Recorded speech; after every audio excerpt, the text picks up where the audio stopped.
Una feel aje mwaka inaenda kuisha? Tukianza mwaka tulikuwa na wengi wenye tulisema niseme tulisema cause nakumbuka hata mimi nilikuwa mmoja wao, tukajiambia 2025 my year. 2025 it is mine. Mpaka tukai on that joy ya kuanza mwaka mpya. You expect God atafanya vitu mpya. Tukaandika ma prayer point, tukapeleka kwa madhabahu. Wengine tukaomba kwa manyumba zetu, ukiambia Mungu, God please tujibu hii na hiyo. Kuna wale Mungu amewajibu, kuna wale wenye bado wanangojea. Najua wengi tulisema God before the end of this year, ama this year I want you to do this and this and this and this for me. This year I want to achieve this. This year I want to be here. And I can say kuna wengi wamejibiwa, lakini bado kuna wale wenye wako hapo hivyo wanashindwa kujua Mungu kumeendaje, kwani nilikuwa naomba kama usikii. I just want to ask you a question. Kwa wale wenye maombi hajajibiwa, what do you think of God?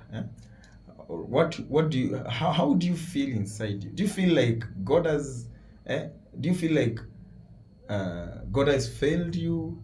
Do you feel like God has just decided to disappoint you? Has God ignored your prayer? Or what do you think of God? I remember when this year was starting, it was my prayer, and I said to God, Father, I want you to make this year become the very best year for me. Like in the years that I've lived in this world, I want you to make this year become that very best years. Kwa miaka zenye nimeshakamilisha, ni celebrate hii mwaka, wakati naenda kuisha niseme Mungu, yale ambao umenifanyia sitasahau. And my expectations zilikuwa very high. Yeah, I had a very high expectations because I wanted God to open big doors even financially. And instead of me seeing now things starting to kuonekana vizuri ama kunielevate to another stage, instead of that nilijipata ni kama naanza kupoteza. Yeah, vitu zikaanza kukua ni kama haziendi sawa. Maisha ikaanza kuyumba, ni kama niko, ni kama siko, mpaka nikaanza kushindwa kujua like what did I do, ama ni wapi penye maombi yangu ilifanya makosa. Because nashindwa ku understand, ama wakati nilikuwa naomba kuna maji nilitukana Mungu. We normally come up with those kind of questions when we go before God, because we are just human, we're just humans, and with the heart of na hii mawazo yetu ya kimwili, obvious utajipata tu question a lot, nashindwa kujua kunaendaje. But one thing nimekuja kurealize as the year ends, as much as this has been actually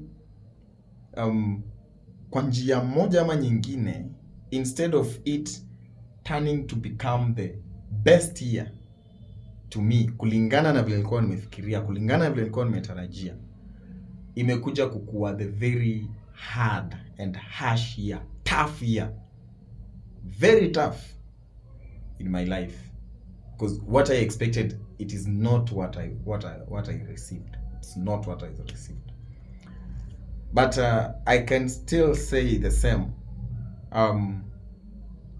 This year has been the year that nimejipata kukua very close to God.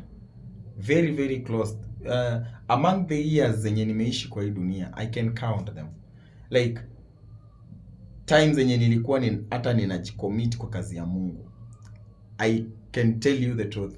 This year has been that year that nimejiona kukua very close to God. Even in prayers, like even when I talk to God, I can feel his presence. And now you see, like, this is not something that I nilieka kwa my prayer point. But I think God knew this is something that I needed, because nikikuwa na presence yake, hivyo ndo nita understand how to manage some things, because you might have all the big doors opened for you as you prayed for, but now after those doors have been opened upon you, will you be able to manage them if the presence of God is not there? And sometimes hii ndio makosa yenye watu tunafanya. When we go before God, we only focus on what we want, but God anaangalia what do we need, what do we really need. Okay, you go before God, God, I want my life to be like this and this and this. Ni kama tunapangia Mungu, tunaanza kuambia Mungu hivi na hivi na hivi, let it go like this, like this, like this. But now there is this thing yenye pia na mimi nitaweza penda tufikirie. You know, we did not create ourselves, we were created. And the one who created ourselves, he says in the book of I think, is it Ezekiel? Yeah. I knew you even before you were born, even before your flesh and your bones, and maybe even before the formation of your flesh and your bones and the blood and everything. I knew you. So before God put us in the stomach of our parents, alikuwa anajua huyu mtu nimempangia nini. Alikuwa anajua hii na hii na hii lazima itakuja kutokea kwa life yako, whether uichukue ama uikatae, it will be there. And hizo zenye umepitia zilikuwa part of. And so you see, like, it is not a coincidence, ama it is not a mistake you to go through challenges, tuanze kuhold grudge na Mungu tukisema Mungu uliniahidi hii na hujanipea, Mungu uliniahidi shamba hujanipea shamba, Mungu uliniahidi maisha mazuri hujanipea maisha mazuri. No, it is more than what we think. Mungu, mawazo ya Mungu vile anafikiria ni zaidi ya vile sisi tunajua. So now I can count. Well, I wanted to say that this year I have been disappointed.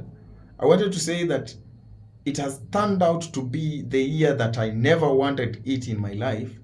But a month back, I came to realize, actually, this year I will count it among the best years I've lived in this world, because of the presence of God and how God has even used me to serve in the ministry.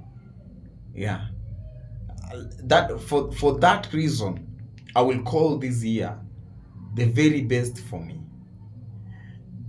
Sio kila wakati tunaenda mbele za Mungu tukianza kumuomba atubariki, tunataka tu atufanyie kulingana na chenye sisi tumefikiria. Most of the time it is very very important to let the will of God be done, because yale unaweza kuwa umeomba, yes, si mbaya, umeomba umeitisha, but according to the will of God, maybe that thing haijafika wakati yake ya kukuja. Remember, in this world vile tunaishi hapa, you will not have everything for yourself. You will just have some of them, and those some of them ni Mungu ndiye anajua ni gani. Kwa hivyo unaweza kuwa labda umeitisha kitu yenye Mungu hajapanga ikukujie, and so you just need to be patient and wait, trust in God, let his will be done. It is good, yes, kwenda kwa Mungu kuambia God, I need rent, God, I need school fees, God, I need my business to grow, God, I need a job. It is good, yes, of course. God knows that you need you need to be financially stable, at least to move on with life. Unahitaji pesa, unahitaji nyumba, unahitaji mavazi, yeah. Mungu anajua hiyo yote unahitaji, lakini vile tunaenda mbele yake kumuitisha, wacha ikuwe that God, it is my will hii na hii itendeke, but most of all I just want your will to be done. So if you find my will worthy before you, then grant it. 2025 inaenda kuisha. Wale tuliomba wenye hatujajibiwa, najua tuko wengi. Wengine tumefikia point ya kukata tamaa. Na mimi I don't want to tell you that keep on trusting on God just because your 2026 is going to be greater. We don't know about 2026. Maybe we might think that because the 2025 has not turned good to us, maybe 2026 will be different, maybe it will be greater. We are not sure about that. The only thing that we need to do here is to prepare our heart. Let's just trust God. Prepare our heart for whatever that is coming. Make peace with whatever that is coming before you. That way you will survive the situation.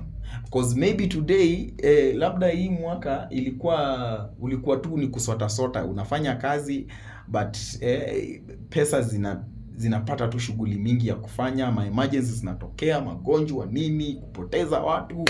I have friends wenye wamepoteza watu sana. Mtu anapoteza 3 people in the same month, like mpaka unapigwa na trauma. And maybe unaweza sema okay, mwaka imekuwa ya kusota, sija save anything. Ukidhania labda next year vitu zitakuwa sawa, ujipate sasa hata hiyo job hauna. But that should not be the reason for you to change your mind from believing and trusting in Christ. Yeah, it should not be the reason. Material things should not define our faith to God. Material things ni vitu tu za kutusaidia kupush, but mahali penye tunahitajika kukua sana ni hapo mahali penye Mungu ametuweka. Praise the name of the living mighty God.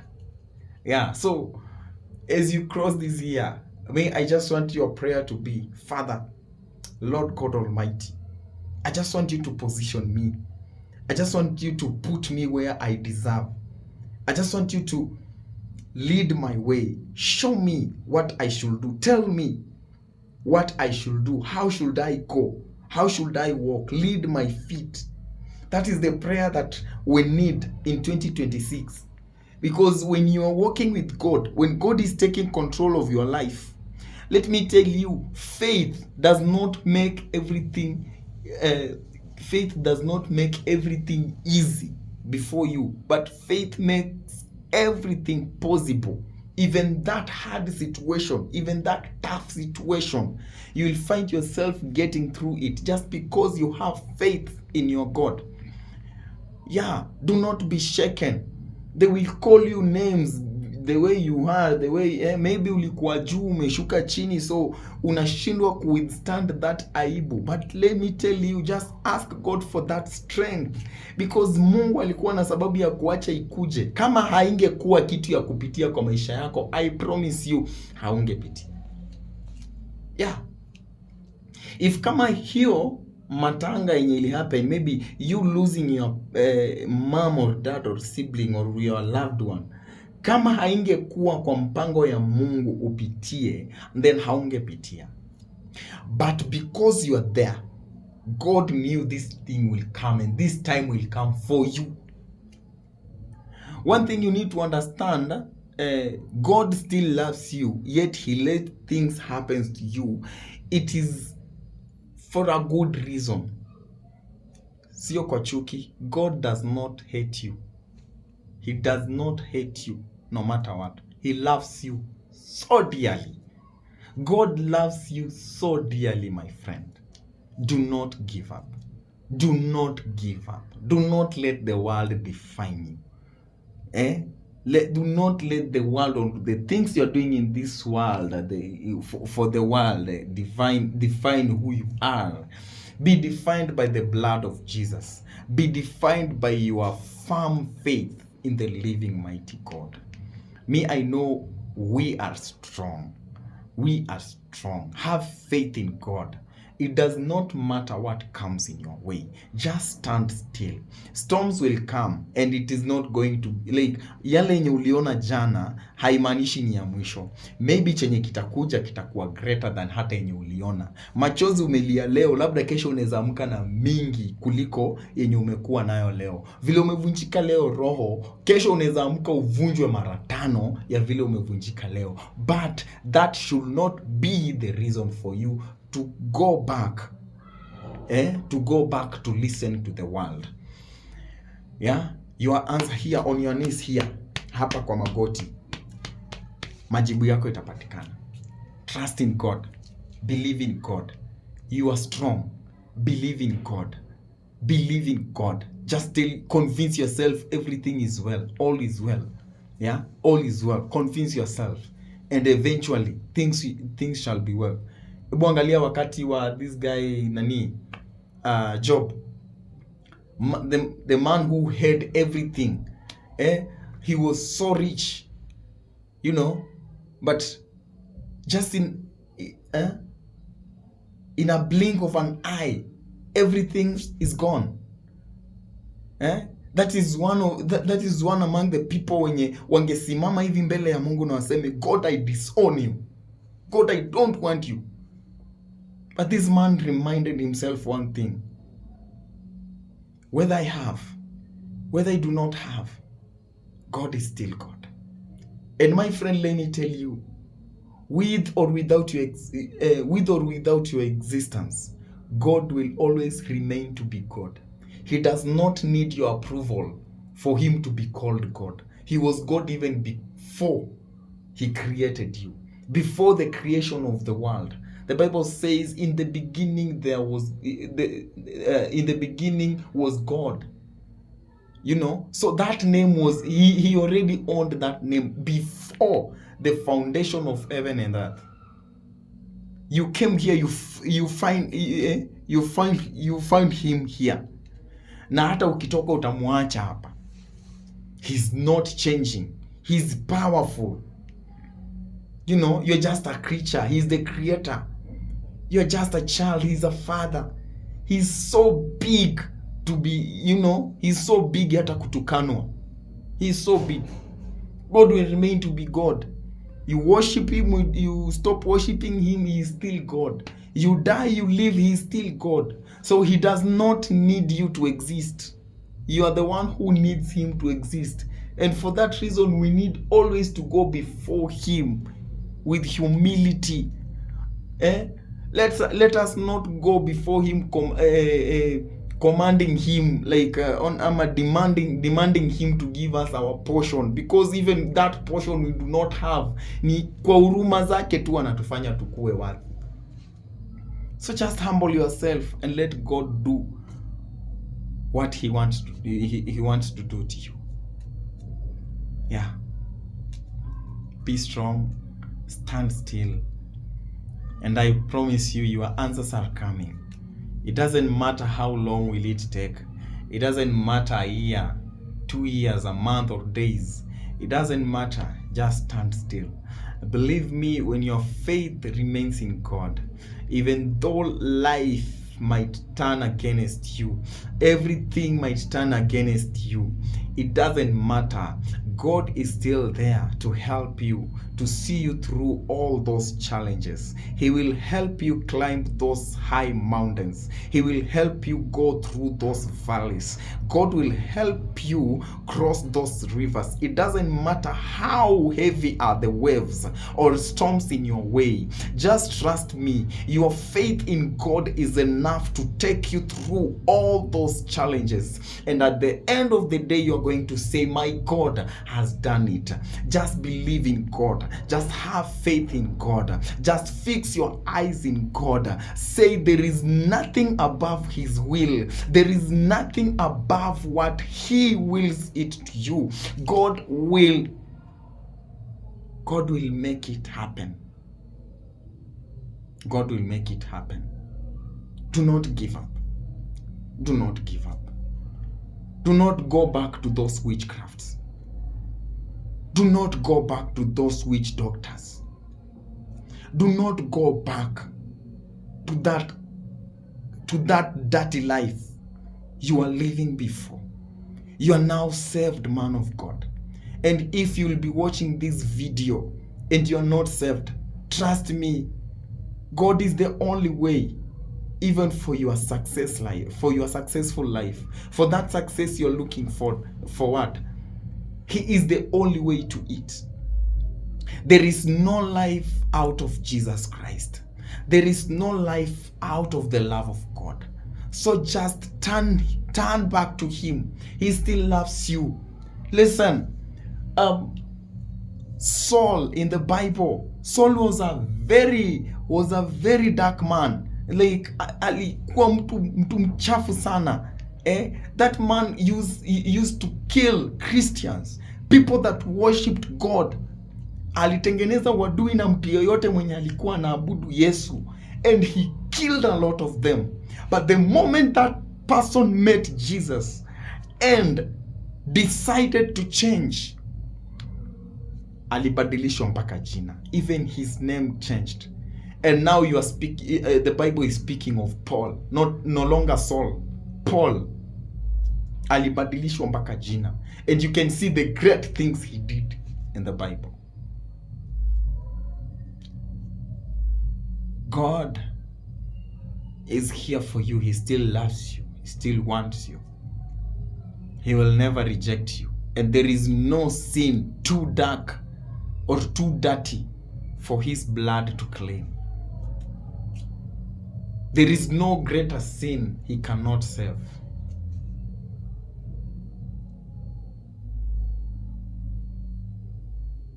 Let's pray. Father, Lord God Almighty, thank you, God. Thank you for this word of wisdom. Thank you, Father. Ninakushukuru Bwana kwa kunitumia, na ninaamini ya kwamba Mungu mtakatifu, neno hili litafika mahali katika moyo wa mtoto wako. Japokuwa Mungu wangu, wengi wamevunjwa mioyo, wengi wamerudi nyuma kimaisha, wengi wameona ni kama mambo haitarudi vile ilikuwa. Lakini Bwana, tunakuamini wewe Mungu wa kutenda. You say in your word, Father, that we shall knock and the doors will be opened unto us. Father, we shall ask in your name and it shall be given to us, O Lord Almighty. And now, Lord God Almighty, I pray that, Lord God, you will reach that heart that is broken. You will reach, God, that heart that is bleeding. You will fix every broken inches of that body. And I believe that, Lord God Almighty, watu watafika mwishowe wakisema tumemwona Mungu akitenda. Japokuwa wamevunjika moyo, japokuwa Bwana wamekosa tumaini, Mungu wangu naenda kuwa tumaini katika maisha yao. And for that reason, God, receive the glory. Be worshipped, Almighty. Be glorified.